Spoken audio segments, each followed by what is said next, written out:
Naghahanap ako dito ng basurahan. Dapat may mga basurahan sila itong malalapit lang, di ba? Ang mangyayari niyan, katulad niyan, tingnan niyo to. Dahil wala kayong basurahan dito, ang mga Pilipino, ugaling Pilipino, yes, kayong mga Pilipino. Yan ang nangyayari.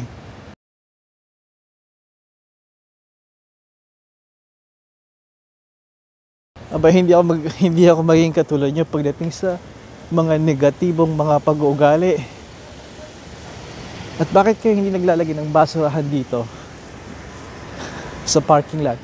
Dahil gusto niyo mga customer ninyo bumalik dito kayo magtapon. At dito rin walang basurahan.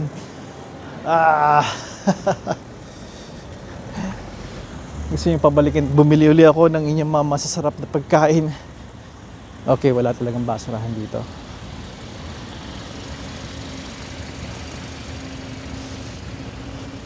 Mukhang babalik ko ito sa kotse.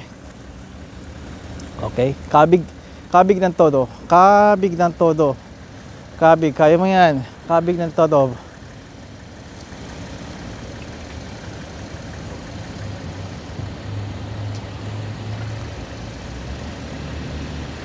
Ayos, X5. From what I can tell, this X5 is about 10-15 years old. Maybe more, close to 20-15 years old. At ayos na, diretso mo na yung wheel. Diretso mo na.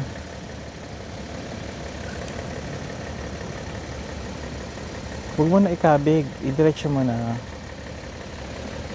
Tapos ngayon mag-a-adjust ka uli. Pero iba-iba tayong driver. Minsan kinakausap ko lang yung sarili ko eh. Yung mga ganon dapat one try lang. Pero iba-iba nga tayong driver. Kaya it takes a little bit of pagmamaniobra. Katulad nito. Stay the course. Stay pa. Medyo diretso mo na. Diretso na. Yan ang one try. Diretso na. Yan. Yan ang perfecto. Kailangan nyo na matutunan ninyo. Kasi minsan, sa mga busy streets, sa mga busy na mga lugar, kailangan mo isang try lang. Makakatulong talaga sa inyo ng mabuti. Hindi sa pagmamadali. Katulad ng pagmamadali, pero yun ang mga mas ligtas. Ligtas dahil nababawasan yung pag-atras sa bante nyo na maaaring tumalon yung mga tao or ano. Oh my goodness. There's na.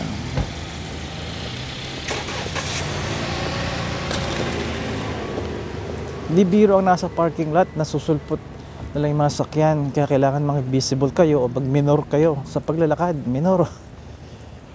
Huwag kayong mag-assume na nakita kayo or maghihinto sila sa inyo. May iba nakita na pero hindi pa rin nag-slow down sa inyo. Okay, so mukhang ibabalik ko ito sa aking